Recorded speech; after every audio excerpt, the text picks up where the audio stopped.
चलिए आइए स्टार्ट करते हैं आज का हमारा टॉपिक जिसका नाम है स्पेक्ट्रम। हेडिंग डाल दीजिए स्पेक्ट्रम की, स्टार्ट करते हैं इसको।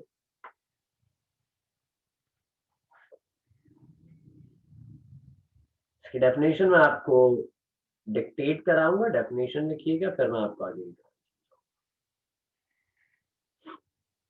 लिखिए।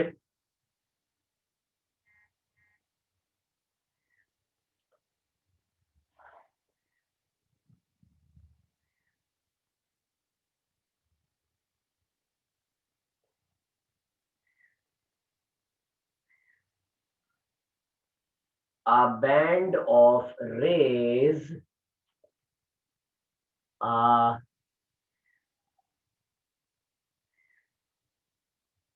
band of rays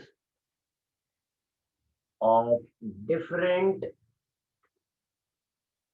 a band of rays of different wavelengths, a band of rays of different wavelengths obtained from the obtained from the decomposition obtained from the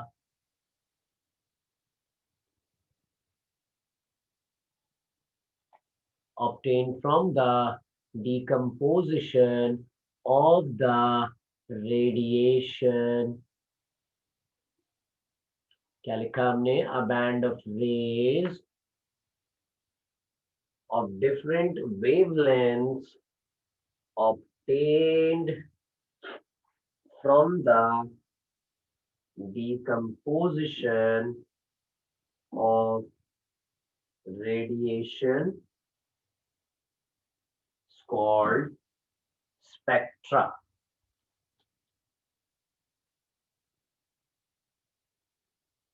It's called spectra। चलिए आइए बात समझ लेते हैं। देखो, स्पेक्ट्रम में कहा क्या जा रहा है? अ बैंड ऑफ रेज, मैंने उसे पढ़ लिया तुम्हारा मैसेज। मैं इंशाल्लाह इस चैप्टर जब एंड होने लगेगा तो फिर मैं डिस्कस कर लूंगा इसके बारे में। कह रहे हैं बैंड ऑफ रेज, अलग अलग बैंड्स बनेंगे एक रेज से, अलग अलग रेज होंगी डिफरेंट वेवलेंथ्स वाली, of different wavelengths, band of rays of different wavelengths, अलग अलग वेवलेंथ्स वाली हमारे पास कुछ रेज आएंगी जो कि जनरेट कैसे होंगी? which generated by the decomposition of radiation। अब now what is mean by the radiation? हमें इस रेडिएशन को समझना पड़ेगा। नहीं, मैंने रिड्यूस सिलेबस नहीं दिया, मैंने कोई रिड्यूस सिलेबस नहीं दिया भाई। रिड्यूस सिलेबस तुम लोगों के पास अगर नहीं है तो मैं भेज दूंगा रिड्यूस सिलेबस, वो एक दीगर सी बात है। मैंने रिड्यूस सिलेबस ना दिया है ना मैं रिड्यूस सिलेबस से पढ़ा रहा हूँ, मैं पूरा ही पढ़ा रहा हूँ। और हमारी पूरी कोशिश है कि इंशाल्लाह हम पूरा ही खत्म कर ले, रिड्यूस सिलेबस की जानिब हम ना चले, क्योंकि बहुत सारी चीजें रिड्यूस सिलेबस में ऐसी हैं। मतलब खासकर मैं केमिस्ट्री की बात करूँ, क्योंकि फर्स्ट ईयर और सेकेंड ईयर दोनों में केमिस्ट्री का मामला खासा कम किया गया है, तो खासी चीजें हमारे पास ऐसी हैं जो अगर मैं नहीं पढ़ाऊंगा तो आपको सेकेंड ईयर में और फिर इंशाल्लाह अजीज यूनिवर्सिटी में जब आप पहुंचेंगे और अगर गलती से आप इंजीनियरिंग कर रहे हुए या आप साइंस की किसी फील्ड से लिंक रखते हुए तो आप वहां फंस जाएंगे केमिस्ट्री में। खैर, स्पेक्ट्रा को आसानी समझाने के लिए कहा गया a band of rays of different wavelengths which is generated by the decomposition of radiation। अभी कहानी समझनी है। हमने अक्सर फिजिक्स की किताब में देखा है, फिजिक्स की किताब का जो हमारा बाहर कार्ड लगा होता है उसमें हमने देखा कि एक लाइट आ रही है, एक प्रिज्म रखा हुआ है, उस प्रिज्म से लाइट पास होती है और एक, दो, तीन, चार, पांच, छ और सात, इस तरह के सात अलग अलग रंगों में वो लाइट बढ़ जाती है। हमेशा ऐसा हमने देखा जब भी हमने जो है वो फिजिक्स की किताब में,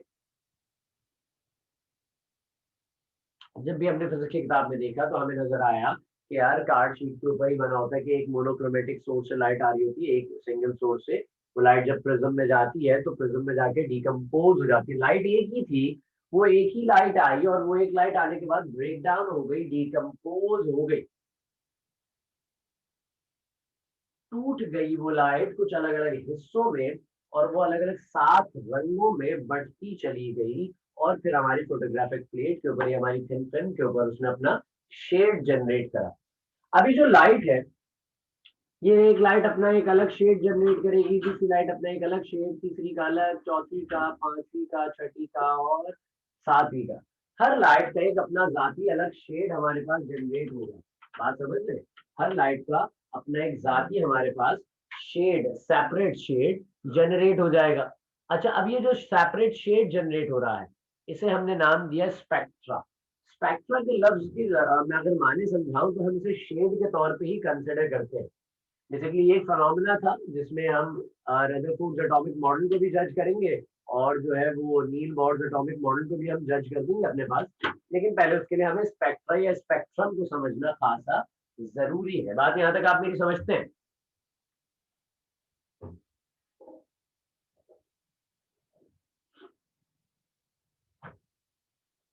अच्छा जी, आगे चलते हैं।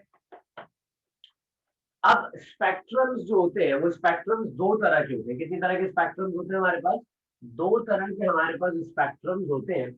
एक हमारे पास होते हैं विजिबल स्पेक्ट्रम, एक लाइन लिख लीजिए अपने पास। There are the two types of spectrums, there are the two types of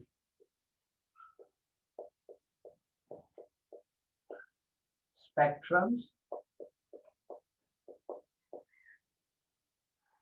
number one, visible spectra. Spectra मतलब स्पेक्ट्रम ही होता है।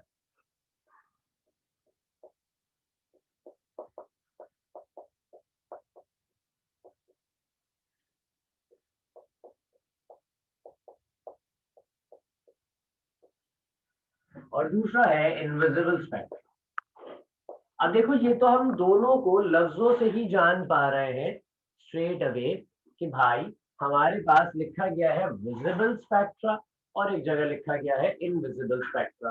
अभी जो विजिबल और इनविजिबल वाला मामला है, इस विजिबल की मैं अगर बात करूं तो विजिबल हम सब जानते हैं, एक ऐसी चीज जो हम अपनी आम आंख से, हम अपनी नेकेड आई से देख सकते हैं, that will be called as a visible thing. And that thing which we will never see by our naked eye, it is known as the invisible spectra या invisible thing या invisible light consider करते हैं। तो आइए लिखते हैं, सबसे पहले invisible spectra को लिख लेते हैं।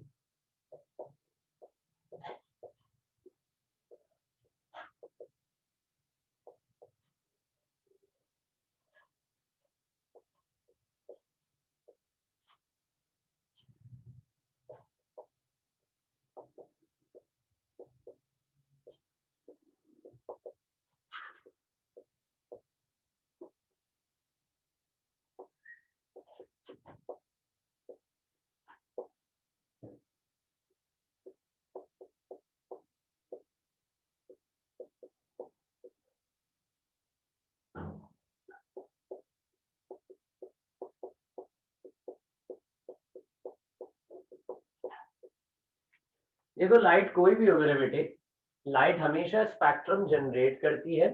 और वो स्पेक्ट्रम जो है, अगर अगर वो किसी ऐसी लाइट से जनरेट हो जाए जो हमें नजर नहीं आ रही, तो वो कहलाएगा इनविजिबल स्पेक्ट्रम या इनविजिबल स्पेक्ट्रम। इसको कॉपी कीजिए, फिर हम बात को आगे बढ़ेंगे।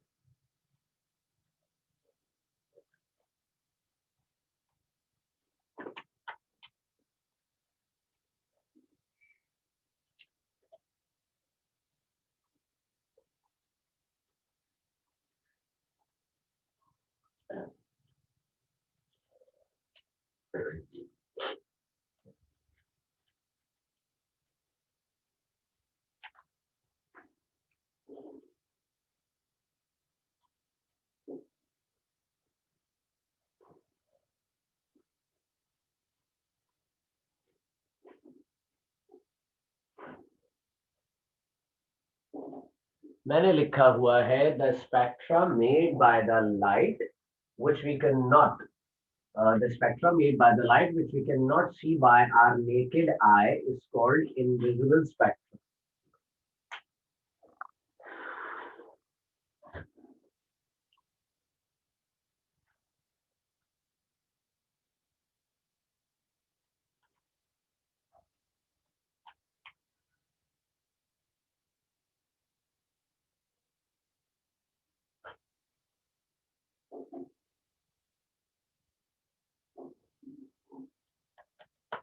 आइए अब जरा समझ लेते हैं कि ये इनविजिबल स्पेक्ट्रा है क्या। देखो मैं अगर एग्जाम्पल से आपको समझाऊं तो आप सब दूसरे इंसानों की आवाज सुन सकते हैं, क्योंकि वो जिस फ्रीक्वेंसी पे बात करते हैं वो अल्लाह ताला ने हमारी समाज की हद में रखी है, तो हम वो सुन सकते हैं। लेकिन आप जो है वो चींटियों के बात करने की आवाज को नहीं सुन पाएंगे, क्योंकि वो जो फ्रीक्वेंसी में बात कर रहे हैं वो आपके और मेरे लिए हेयरेबल नहीं है।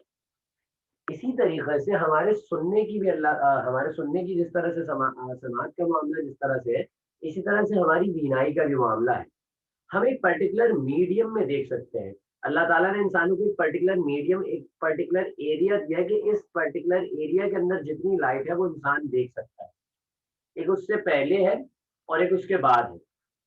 बात समझ रहे हैं, यानी कि उसके अबव एंड बिलो रीजन है। हमारे विजिबल रीजन है जिस रीजन के अंदर हम लाइट को देख सकते हैं, यानी कि लाइट की वेवलेंथ कुछ पर्टिकुलर ऐसी हो जो हमारे लिए काबिल कबूल हो और काबिल जो है वो बीना हो, तो हम उसे देख सकते हैं बहुत आसानी से। उससे हटकर यानी कि उसके आगे भी एक रीजन बनता है। मैं इसको ऐसे समझा दूं कि ये मिसाल के तौर पर अगर हमारा विजिबल रीजन है, तो इस विजिबल रीजन के आगे भी हमारा कोई रीजन है जो हम नहीं देख सकते, और इससे पीछे भी कोई हमारा रीजन है जो हम नहीं देख सकते। हम सिर्फ इस पर्टिकुलर एरिया के अंदर, इस पर्टिकुलर विजिबल एरिया में देख सकते हैं जो हमारी आंखों को सलाहियत दी गई। बात समझ आ गई। ये जो पर्टिकुलर एरिया है इसके अंदर हम देख पाते हैं और इसे हम कहते हैं विजिबल स्पेक्ट्रम। इसमें जो लाइट की रेज होती हैं, जब वो डिकम्पोज होती हैं, जब वो जो है वो रेडिएशन डिकम्पोज होती है, तो हम उसे नाम दे देते हैं अपने पास विजिबल। इस एरिया में से या इस एरिया में से, इधर it is the infrared area और इधर it is the ultraviolet area. दोनों में से किसी भी रीजन की मैं अगर बात करूं, तो हम इन दोनों रीजन में नहीं देख सकते। इसके बीच में विजिबल रीजन है, हम सिर्फ यहाँ देख सकते हैं। अगर कोई लाइट इन दोनों में से किसी रीजन से हो और वो लाइट जाकर डिकम्पोज हो जाए, डिकम्पोज होने के बाद रेडिएशन का लफ्ज इस्तेमाल किया गया था, band of rays of different wavelength which made by the decomposition of radiation. Radiation का लफ्ज इस्तेमाल किया गया था। देखो रेडिएशन क्या होती है, रेडिएशन भी लाइट है। तो आप कहे सर ये तो क्या बात है कि रेडिएशन भी हमारे पास लाइट है। जो रोशनी, लाइट एटम में से जब एनर्जी रेडिएट होती है ना, एटम में से जब एनर्जी निकलती है तो वो लाइट की फॉर्म में निकलती है। वो किस फॉर्म में निकलती है? लाइट की फॉर्म में निकलती है। अगर उस लाइट की वेवलेंथ हमारे विजिबल रीजन में है तो वो विजिबल स्पेक्ट्रा बनाएगी। अगर वो लाइट की वेवलेंथ ऐसी है जो हमारे विजिबल रीजन में नहीं है, तो वो कौन सा स्पेक्ट्रा बनाएगी? Invisible spectra. यहाँ तक बात सबको क्लियर हो गई?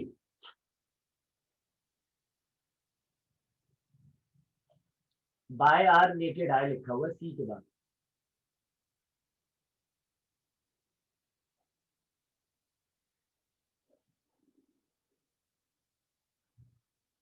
आगे चलते हैं। अब हमारे पास डिस्कस किया जा रहा है भाई इनविजिबल स्पेक्ट्रा को तो हमने देख लिया, अब हम बात करेंगे विजिबल स्पेक्ट्रा की। विजिबल स्पेक्ट्रा क्या है?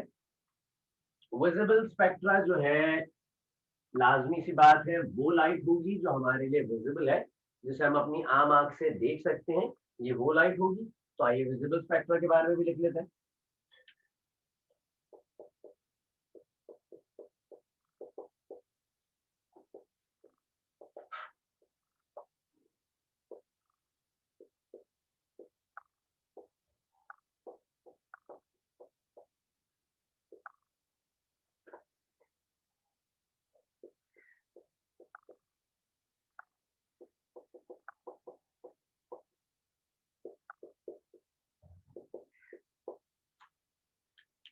सही भाई, कह रहे हैं the spectra which we can see by a naked eye is called the visible spectra. एक ऐसा स्पेक्ट्रम, एक ऐसा शेड जो कि हम बनाते हैं, हम जनरेट करते हैं, वो हमारा स्पेक्ट्रम क्या कहलाता है? वो स्पेक्ट्रम कहलाता है विजिबल स्पेक्ट्रम। क्या कहलाता है बेटा? विजिबल स्पेक्ट्रम कहलाता है। अच्छा, ये जो विजिबल स्पेक्ट्रम है ये दो तरह के होते हैं। ये विजिबल स्पेक्ट्रम कितनी तरह के होते हैं? ये विजिबल स्पेक्ट्रम्स होते हैं दो तरह के। एक सबसे पहला स्पेक्ट्रम हमारे पास कहलाता है लाइन स्पेक्ट्रम, और दूसरा स्पेक्ट्रम हमारे पास कहलाता है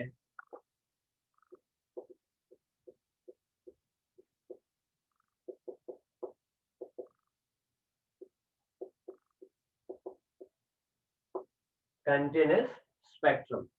ये दो तरह के स्पेक्ट्रम्स होते हैं, लाइन स्पेक्ट्रम और कंटिन्यूस स्पेक्ट्रम। नहीं पिक्चर ले लो, कोई इशू नहीं है, या फिर जो है वो नोट्स में से आप अपनी इस चीज को फॉलो कर लेना। ये असल में ये इसलिए है बेटा उसे कि ये वाला फिनोमेना अगर समझ में आएगा तो इस चैप्टर में आगे बहुत सारी चीजें हैं जो हमारे लिए समझने में आसान नहीं, बात समझ रहे? तो लाइन स्पेक्ट्रा और कंटिन्यूस स्पेक्ट्रा, इन दोनों में फर्क बहुत वाजे है और इन दोनों के फर्क को समझना जरूरी है, क्योंकि इसी के फर्क से आप रदरफोर्ड एटॉमिक मॉडल का डिफरेंस समझ पाएंगे और आप नील बोर्ड एटॉमिक मॉडल के दरमियान जो डिफरेंसेस आए और जिन चीजों को हमने देखा उन तमाम चीजों को हम समझ पाएंगे। सबसे पहले कंटिन्यूस स्पेक्ट्रम पढ़ते हैं। कंटिन्यूस स्पेक्ट्रम क्या होता है?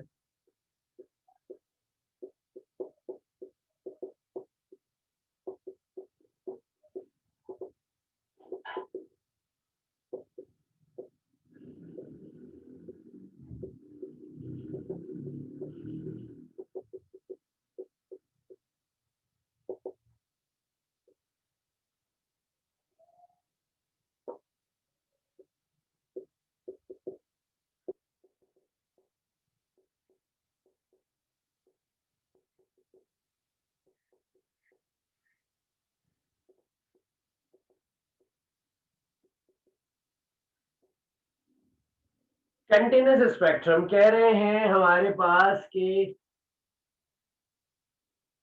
कहा जा रहा है the spectrum in which the colours are mix with each other. एक ऐसा स्पेक्ट्रम जिसमें कलर्स एक दूसरे के साथ मिक्स हो और उनके दरमियान कोई सेपरेटिंग लाइंस ना हो। आप देखो इस कहानी को जरा समझ लेते हैं। यानी कि सेपरेटिंग लाइन से मुराद बेसिकली यहाँ पर डार्क लाइन है।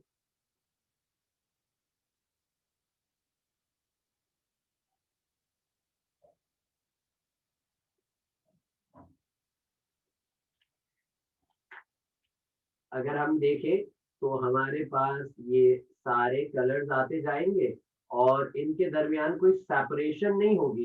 आप देखेंगे कि बिल्कुल एक कलर, उसके बाद फौरन से दूसरा कलर, फिर उसके बाद तीसरा कलर, और ये अलग अलग कलर इस तरह से आगे बढ़ते चले जाएंगे। इनके दरमियान में कोई बाउंड्री नहीं है, इनके दरमियान में कोई बैरियर नहीं है जिस बैरियर की वजह से ये रुक रहे हो, जिस बाउंड्री की वजह से आपस में रुक रहे हो। बात समझ? हाँ, like a rainbow, like a rainbow, that's a good example.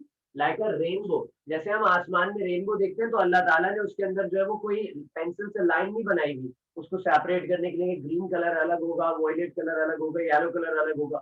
वो सारे कलर्स एक दूसरे के साथ डिफ्यूज होते हैं, वो सारे कलर्स एक दूसरे के साथ इंटरमिक्स होते हैं। उस स्पेक्ट्रम को कहते हैं कंटिन्यूस स्पेक्ट्रम। वो कैसे बनता है? वो भी बादलों में जो पानी की बूंदे होती हैं वो बेसिकली क्रिस्टल का काम कर रही होती हैं, और जब उस पर से सूरज की रोशनी पड़ती है तो सूरज की रोशनी पड़ने की सूरत में लिखा हुआ है spreading line, line LINES line.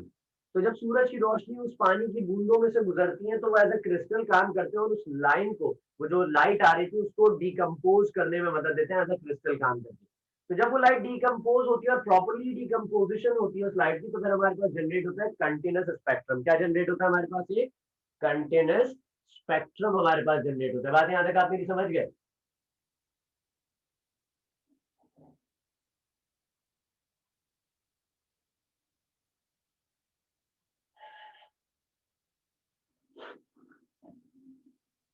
बात यहाँ तक क्लियर हो गई भाई? चलो आगे की जाने चलते हैं। अब हमारे पास है लाइन स्पेक्ट्रम। देखो लाइन स्पेक्ट्रम, मैं इसकी एक और बेहतरीन एग्जांपल देखूं, वो सबने ही देखी हुई होगी अपने पास। और वो एग्जांपल क्या है? वो एग्जांपल ये है हमारे पास कि आप सब जानते हैं जैसे स्नैपचैट या व्हाट्सएप वगैरह आप लोग यूज करते हैं, तो स्नैपचैट या फिर व्हाट्सएप के ऊपर क्या होता है हमारे पास जो हम कोई भी पिक्चर लेते हैं और पिक्चर लेने के बाद हम पिक्चर लेते हैं, तो पिक्चर लेने के बाद हम देखते हैं कि भाई उसमें साइड में कलर्स की लाइंस आ रही होती हैं। वो जो कलर्स की साइड में लाइंस आ रही होती हैं वो सारे कलर्स एक दूसरे के साथ इसी तरह इंटरमिक्स होते हैं, वो सारे कलर्स एक दूसरे के साथ इसी तरह से इंटरमिक्स हुए हुए होते हैं। बात समझ में आ रही है? तो इस वजह से हमारे पास उनको कहा जाता है कि भाई ये सारी बेसिकली कंटिन्यूस स्पेक्ट्रम कंसिडर किया जाता है उसको। ये बात समझ में है आपने?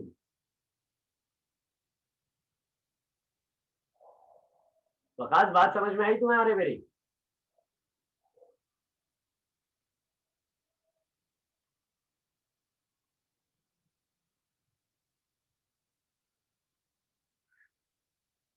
चलो सही है, आगे की जानिब चलते हैं। अब हमारे पास लाइन स्पेक्ट्रम क्या है? लाइन स्पेक्ट्रम बिल्कुल उससे सेपरेट होगा, और सेपरेटिंग के थ्रू मैं बात करूं आपसे, इस तरह से हम लिख लेते हैं इसको भी।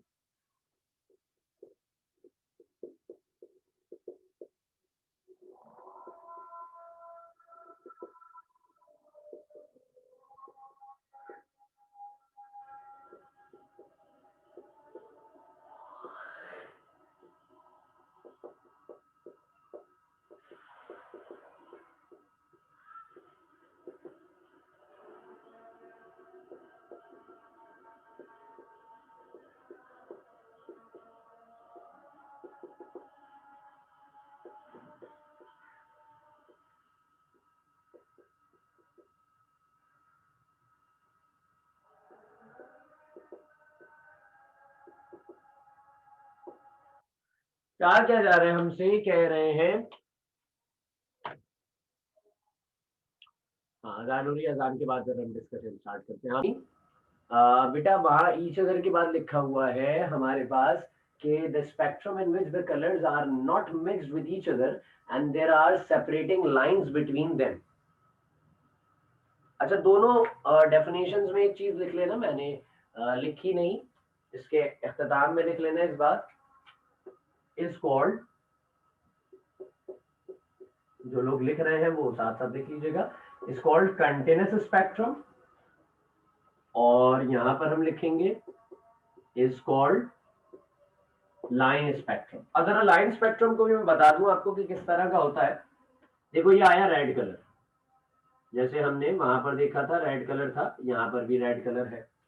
अच्छा, हर कलर के बाद एक डार्क शेड आता है, कलर के बाद डार्क लाइन होगी, फिर उसके बाद आपके पास दोबारा से कलर आएगा, कलर फिर डार्क लाइन फिर कलर फिर कलर फिर डार्क लाइन फिर कलर। जैसे मैं आपको एक बात बताऊं, आप लोग मार्केट जाते हैं, मार्केट से कोई भी चीज परचेज जब आप करते हैं तो आपको वो रिसिप्ट देते हैं, और रिसिप्ट के ऊपर बार कोड लगा हुआ होता है। ऐसी है, अक्सर हमारे प्रोडक्ट्स के पीछे भी बार कोड लगा हुआ होता है। तो बार कोड बेसिकली क्या है? जो बार कोड स्कैनर वाले बार कोड को स्कैन करते हैं ना, वो ब्लैक लाइन स्कैन नहीं करते, वो व्हाइट लाइन स्कैन करते हैं, क्योंकि वो जो व्हाइट लाइन होती है वो कलर्ड लाइन है। बात समझ है? ये रेड के बाद फिर ब्लैक आया, फिर उसके बाद ये ग्रीन आ गया, लाइट ही चल रहा है बहुत, लेकिन ये ग्रीन आ गया, फिर उसके बाद आपके पास फिर ब्लैक आएगा। तो हर कलर के बाद एक डार्क शेड आएगा, हर कलर के बाद क्या आएगा? एक डार्क शेड आपके पास आएगा, फिर डार्क शेड आया, फिर उसके बाद कलर आएगा। बात समझ गए आप मेरी? तो इसे कहते हैं लाइन स्पेक्ट्रम। क्या कहते हैं इसे बेटा? Line spectrum. अच्छा, लाइन स्पेक्ट्रम में मैं आपको एक और चीज समझाता चलूं, बिल्कुल इख्तितामी हमारे पास लम्हात है, मैं उसमें आपको ये बात और समझाता चलूं कि लाइन स्पेक्ट्रम कैसे बनता है। देखो मिसाल समझो, मिसाल के तौर पर हम एक लाइट पास कर रहे हैं, एक लाइट पास होती है। लाइट मतलब क्या है? लाइट के अंदर एक पार्टिकल होता है, लाइट जो हम रोशनी देखते हैं उस रोशनी के अंदर एक पार्टिकल होता है, उस पार्टिकल को कहते हैं फोटोन। क्या कहते हैं उसे? फोटोन कहते हैं। तो वो फोटोन होता क्या है? बेसिकली आप पैकेट ऑफ एनर्जी, एनर्जी के छोटे छोटे पैकेट्स होते हैं, वो फोटोन होते हैं जो लाइट के अंदर मौजूद है। अच्छा, लाइट पास हो रही है एक गैस में से, गैस के मॉलिक्यूल्स मौजूद है यहाँ पे बहुत सारे, गैस के बहुत सारे मॉलिक्यूल्स यहाँ पर मौजूद हैं, और लाइट पास होने जा रही है उनमें से। लाइट के अंदर है एनर्जी, लाइट क्या इटसेल्फ एक फॉर्म ऑफ एनर्जी है, वो एनर्जी पास हो रही है इन गैस के मॉलिक्यूल्स में से। अच्छा, जब इन गैस के मॉलिक्यूल्स में से ये एनर्जी पास होने लगेगी, तो हमने देखा कि यार एनर्जी की एक वेवलेंथ थी, एनर्जी की एक पर्टिकुलर फ्रिक्वेंसी थी। जब ये एनर्जी, ये लाइट जब इस गैस में से पास होकर बाहर निकली, तो हमें कुछ डिफरेंस नजर आया, हमें इसकी वेवलेंथ में कुछ डिफरेंस नजर आया। अच्छा, वो डिफरेंस जो नजर आया, फिर बाद में जब एनालाइज किया तो पता क्या चला? वो डिफरेंस ऐसे नजर आया कि भाई कुछ कुछ जो इसके अंदर फोटॉन्स थे, कुछ फोटॉन्स को एब्जॉर्ब कर लिया इन गैस के मॉलिक्यूल्स ने, कुछ फोटॉन्स को, वो जो फोटॉन्स बेसिकली एनर्जी पैकेट्स थे, उन एनर्जी पैकेट्स को एब्जॉर्ब कर लिया इन गैस के मॉलिक्यूल्स ने। तो मिसाल के तौर पर मैं ये कहूं कि फॉर एग्जांपल सीक्वेंस में मेरे हाथ में सारे मार्कर्स हैं, मैं एक मार्कर इसमें से रिलीज करा देता हूं। अब लाजमी सी बात है, कुछ जगह इस तरह से मार्कर्स है मिसाल के तौर पे, मैं इसमें से जो है वो एक मार्कर को रिलीज कराता हूँ, जगह हो गई, फिर एक और रिलीज करा दिया, जगह बन गई, फिर एक और, फिर इस तरह से एक स्पेस बनती जा रही है, एक खाली जगह बनती जा रही है। तो ये जो खाली जगह बनती जा रही है, ये खाली जगह क्यों बनी? ये खाली जगह इसलिए बनी क्योंकि जो एनर्जी आ रही थी, जो लाइट आ रही थी, उसको कुछ गैस के मॉलिक्यूल्स ने एब्जॉर्ब कर लिया, और जब उन्होंने अपने अंदर एब्जॉर्ब कर लिया तो उसकी जगह पर आ गई डार्कनेस। जो एनर्जी एब्जॉर्ब नहीं हुई थी उसने कलर जनरेट करा, जो एनर्जी एब्जॉर्ब हो गई उसने डार्कनेस जनरेट करी, फिर जो एनर्जी एब्जॉर्ब नहीं थी कलर, फिर डार्कनेस, फिर कलर। तो ये जो कंटिन्यूस लाइन स्पेक्ट्रा होता है, ये हमारे पास जनरेट होता है एब्जॉर्प्शन की वजह से। इसी लाइन स्पेक्ट्रा को हम एब्जॉर्प्शन स्पेक्ट्रा भी कहते हैं। याद रखिएगा, लाइन स्पेक्ट्रा का दूसरा नाम अक्सर जगहों पे आप नोट्स में पढ़ेंगे, लाइन स्पेक्ट्रा का दूसरा नाम होता है एब्जॉर्प्शन स्पेक्ट्रा।